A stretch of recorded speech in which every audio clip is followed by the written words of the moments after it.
stories from around the corner and around the country. You're listening to All the Best. Proudly supported by the Art Gallery of New South Wales. You're listening to All the Best from FBI Radio 94.5. I'm Kwame Slusher. This week, we are going to talk about our relationship with food.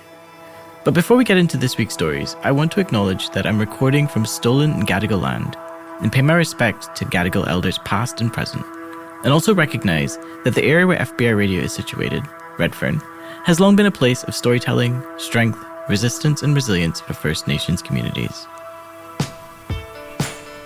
This week is all about what's on the menu. From a self-imposed avocado eating challenge to a complicated relationship with food, and finally, a wine tasting. Honestly, the idea of an eating challenge, stuffing yourself to break a record, just leaves me feeling a little queasy. In our first story, Michael tells us about that time he took on an avocado challenge and how that affected his relationship with the world.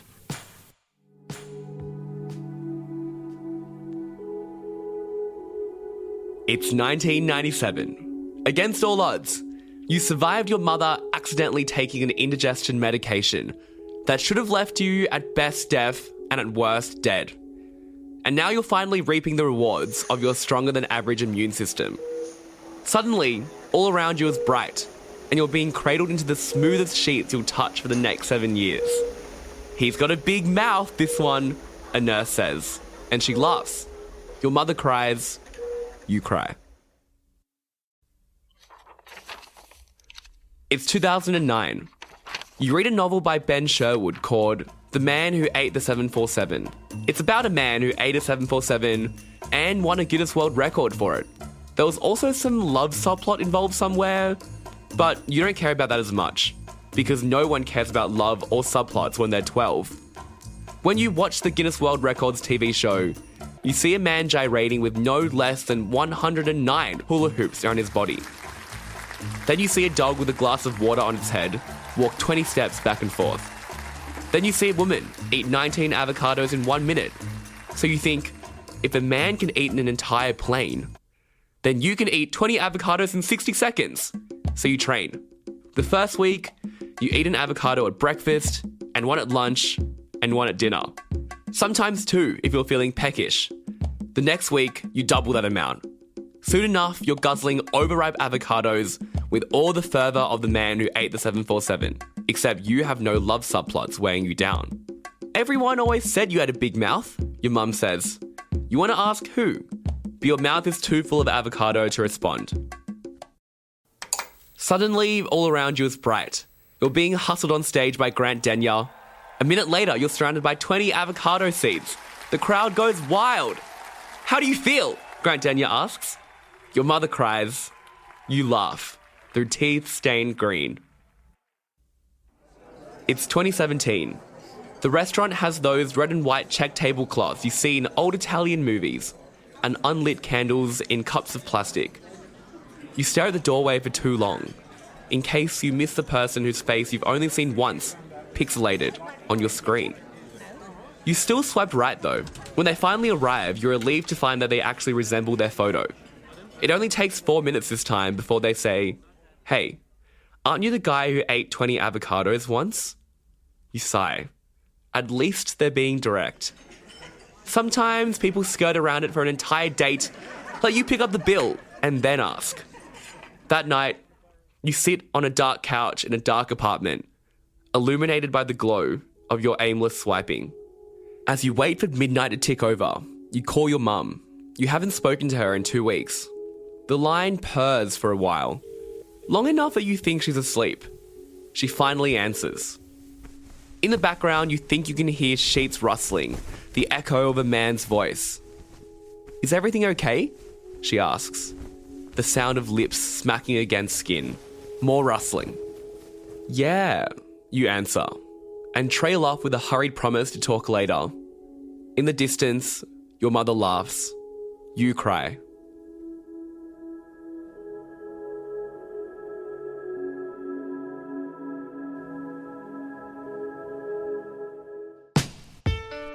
You're listening to All the Best on FBI Radio 94.5. I'm Kwame Slusher. That short audio story was produced by Michael Sun with the sound design by Mia Hull. Allison Chan was the supervising producer. A content warning. This next story deals with disordered eating. If this is too much for you, skip forward about 16 minutes and 44 seconds. In our next story, Rania grapples with her own complicated relationship with food and learns how to find a balance. This story discusses eating disorders and body image issues, including calorie counting. This content may be distressing to those who have a lived experience of eating disorders. Please proceed with caution or skip to the next episode. If you are feeling triggered or unsafe, please contact Butterfly Foundation Helpline at 1-800-334-673. This story was made on Darug land. We pay our respects to those who have nurtured these lands and acknowledge the generations of storytelling passed down from elders past and present, and extend that respect to any Aboriginal and Torres Strait Islander peoples listening to this story. Previously on The Biggest Loser, contestants have pushed through the pain to transform their lives forever. I wasted way too much time being fat. I would go up and down and up and down. Look at me. I lost over 50 pounds on this Slim Fast plan, and I kept it off for over 3 years. I didn't know I looked like this underneath. Try the Special K Pinch. And if you can pinch more than an inch, try Kellogg's Special K Breakfast. Details on every weight-watching packet.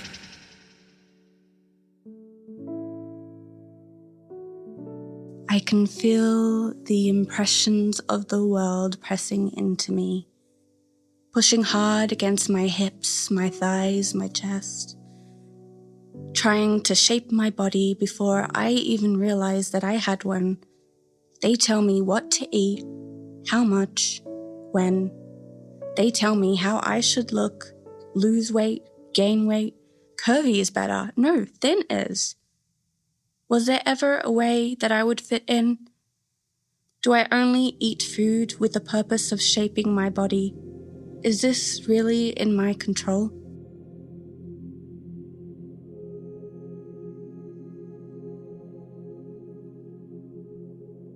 I developed an eating disorder early in life. I remember being 9 and purposely forgetting my lunch at home so I could lose some weight. I always worried about how I looked and had this deep fear within me of getting heavier. I thought if I had a bigger body, that meant that I would be unhappy in life. My friends and my family would reject me. I would never find a guy that likes me. I wouldn't get a good job and would have to hide forever in shame. I really believed that my worth and value as a person was solely determined by how I look. I grew up in a time when shows like The Biggest Loser existed and magazines were always promoting the next new diet for weight loss. Celebrities who gained weight were shamed and criticized.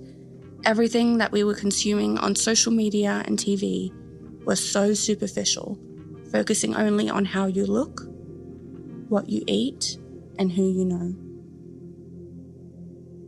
I have binge eating disorder. What that means is I would eat excessive amounts of food whenever I would be in emotional or other forms of distress. I would also have periods of what you would call restriction. I wouldn't eat for long periods or eat very little, and I would have some really harmful behaviors, like exercising to the point of passing out and taking laxatives to try and empty my stomach. It kind of developed as a coping mechanism, but it became the way that I would treat my body. I would control my diet, especially when I felt so out of control of my life. And there were a lot of things that were out of my control. Fuck off, go back to your country, mate. Growing up as an Arab and Muslim, I experienced a lot of racism. Sometimes it would be about my faith and sometimes about my culture. But I also experienced a lot of sexism. My body was sexualized from a young age, and that led me to have a very warped vision about what an, in quotation marks, attractive body looks like. Healthy and dainty meals create beautifully dainty bodies. I count each bite.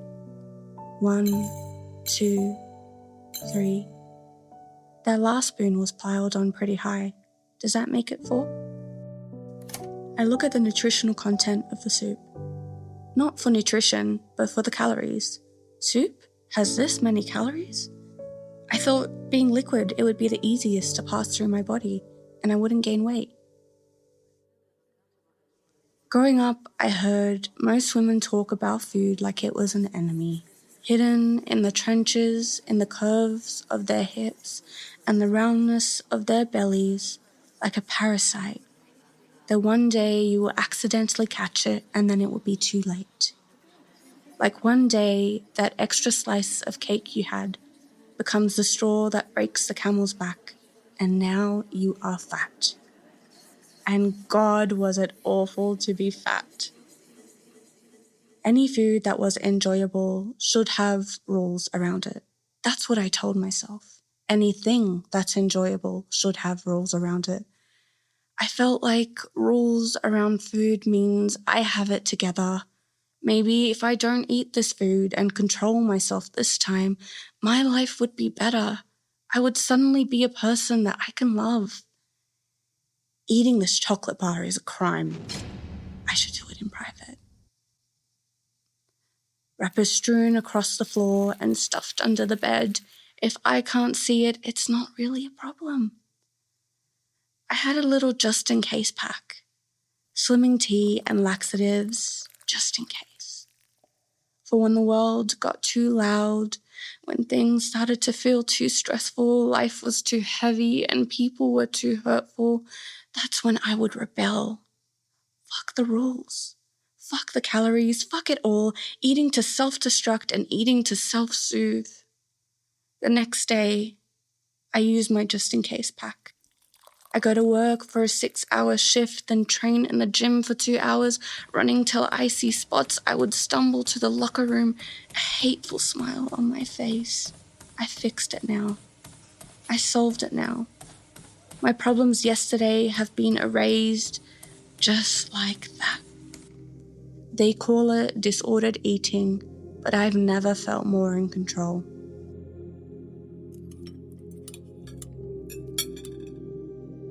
The cycle of binging and restriction went on. Throughout high school and even at university, hoping one day I would reach the point where all my hard work paid off. I got to know myself better, and by the time I was graduating from my bachelor's, I was sick of all the labels, sick of people telling me what, how much, and when to eat. I was feeling terrible and insecure all the time, so I started reflecting and reevaluating things. And I realized that even though I was young and I was fit, I never felt well. I never felt happy, and I never felt satisfied. Something had to change.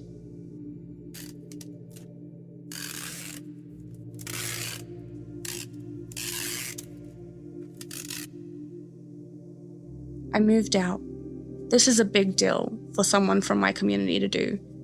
By being brave enough to make this decision for myself and to be living on my own, it made me realize that I can actually make changes in my life and determine how things go. During the moving process, I began to question, what does home feel like?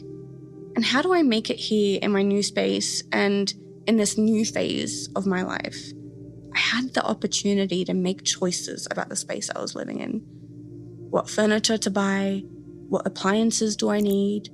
Can one have too many forks? I discovered that when you live on your own, you are now solely responsible for yourself and for your nutrition. For breakfast, lunch, and dinner, it was all me. And to do that, I needed to go grocery shopping. When you have an eating disorder, grocery shopping is emotionally complicated. Having to make decisions on what food to buy, what to fill your fridge with, can be triggering, and I found myself having panic attacks over every small decision.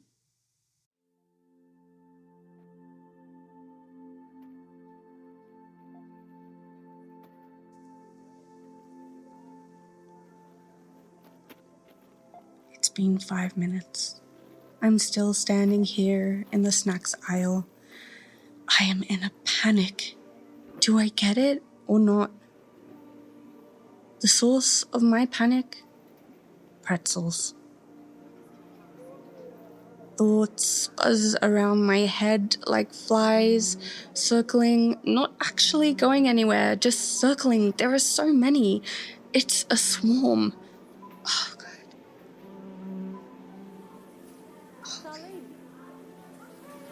It's too much.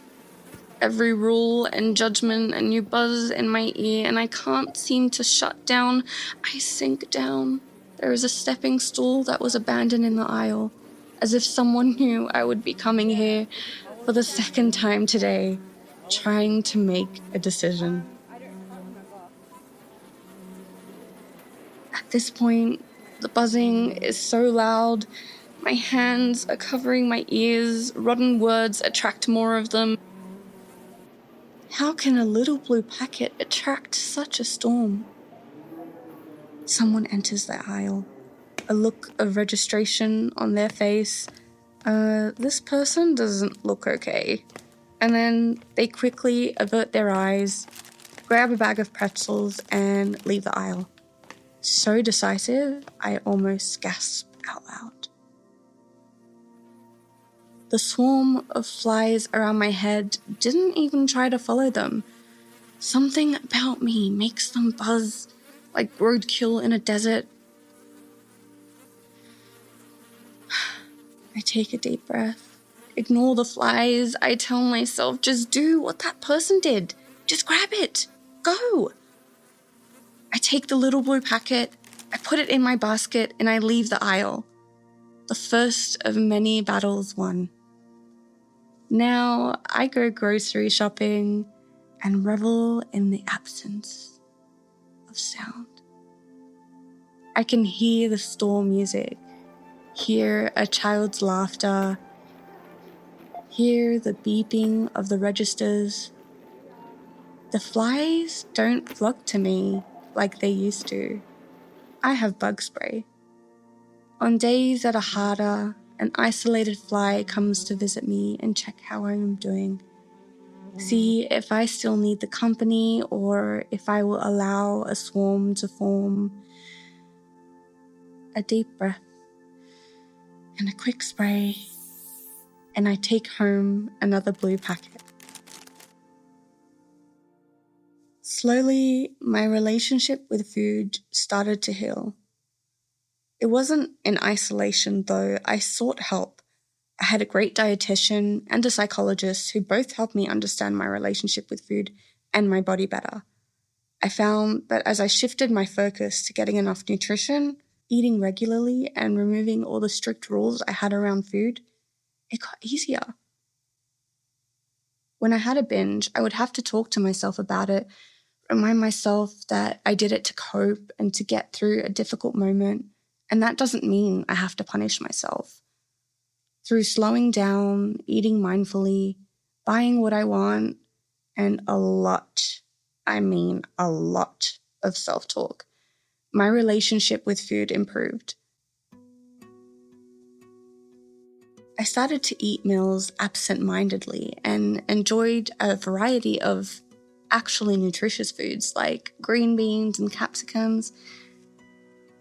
I never thought I would enjoy them, but with the right mix of flavors, you can make anything tolerable. My relationship with my body also improved.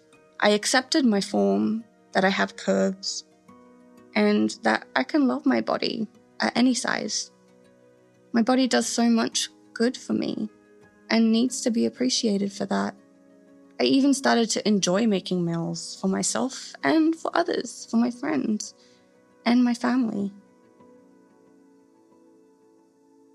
I am in my kitchen, pots and pans clashing, pouring liquids, mixing magic into meals. I hear humming and realize it is me. I was happy. What used to be a chore, a panic attack, a breakdown, had become simply preparing a meal. My body deserves good nutrition. It gives me the energy to go outside, feel the sun on my skin, see my friends, and explore the world around me. What I previously perceived as dangerous to be around, as an enemy, is simply a snack when I am craving something sweet.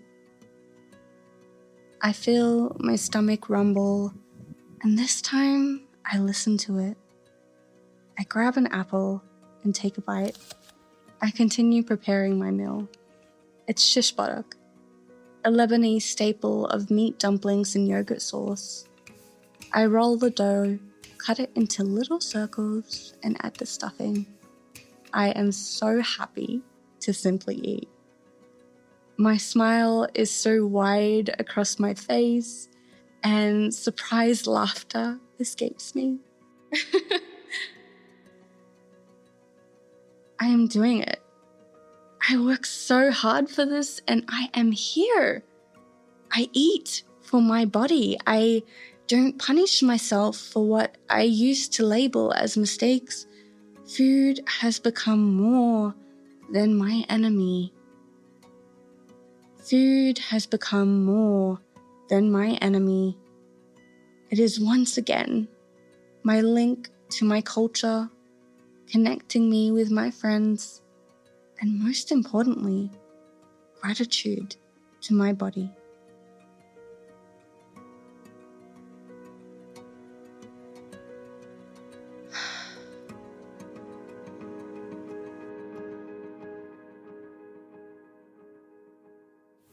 You're listening to All the Best on FBI Radio 94.5. I'm Kwame Slusher.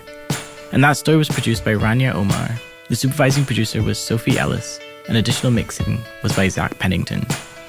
And if this story raised any issues for you, then you can call the Butterfly Foundation at 1-800-33-4673. So I recently learned a new word. Enophile. It's someone who's a lover or a connoisseur of wine. And if you are an enophile, then this final story is for you, as Eugenia takes us for a wine tasting. And the first thing is the fruit like jump in your face, which I really like. I remember when it was fermenting, like you still got this fresh raspberry and fruit. Chardonnay, but very like earthy, very like full flavors, quite meaty. Then you got like the length of the wine which come with the acidity, the tannins. It's pretty soft, it's pretty like all gentle, it's really sexy. Juicy, like dark cherries, forest floor, like. I smell like raspberry yogurt. Confectionery. Fairy floss. Oh, it tastes like strawberries and cream. Candy cane. Bit of vanilla. Like red frogs. It's too sweet. Like super duper.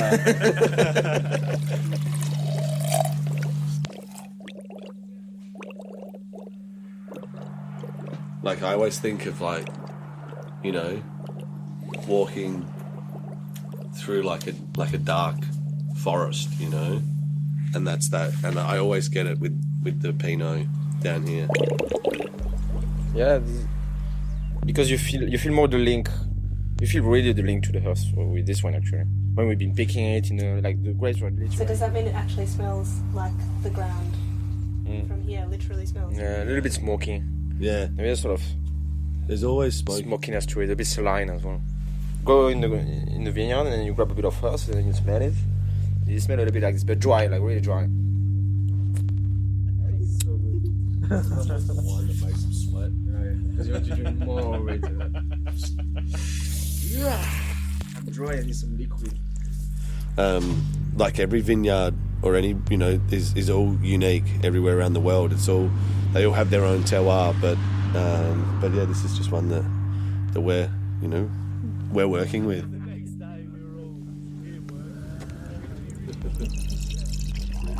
Now we're in the hay shed where we've been fermenting barrels this year. So these are wines that were made just over the last month and a half.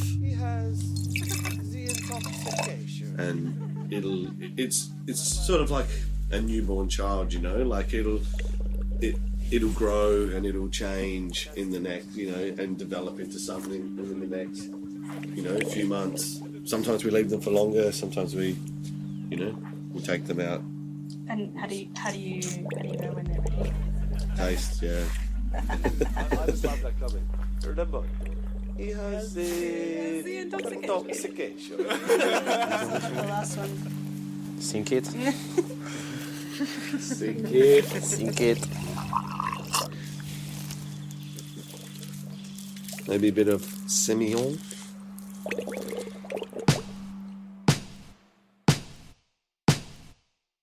That story was produced by Eugenia Zuchenko. You are listening to All the Best on FBI Radio 94.5, and I'm Kwame Slusher. And if you love audio stories, then keep listening to All the Best for unique stories from independent audio makers from SoCal Sydney and around the country. Definitely catch our live broadcast on Sundays at 9:30am on FBI Radio 94.5. We also release a brand new episode every Tuesday at 4pm on allthebestradio.com, Spotify, and Apple Podcasts. Follow us now so you never miss an episode. All the Best is made at FBI Radio on Gadigal land, in association with Sin and 3RRR, on Wurundjeri Woiwurrung and Boonwurrung lands, and 8CCC on Arrente and Wirramungu lands.